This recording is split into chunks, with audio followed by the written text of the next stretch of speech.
জি, প্রশ্ন, বায়াতে রিদওয়ানে রাসূল সাল্লাল্লাহু আলাইহি ওয়াসাল্লামের নিকট সর্বপ্রথম কোন সাহাবী বায়াত গ্রহণ করেন?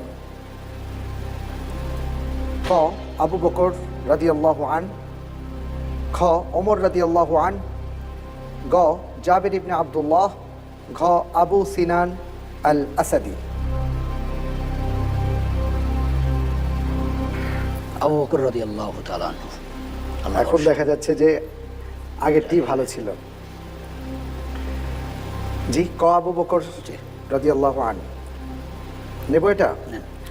জি, আমাদের ভাই বলছেন ক আবু বকর সিদ্দিক রাদিয়াল্লাহু আন। লক করে দেয়া হোক।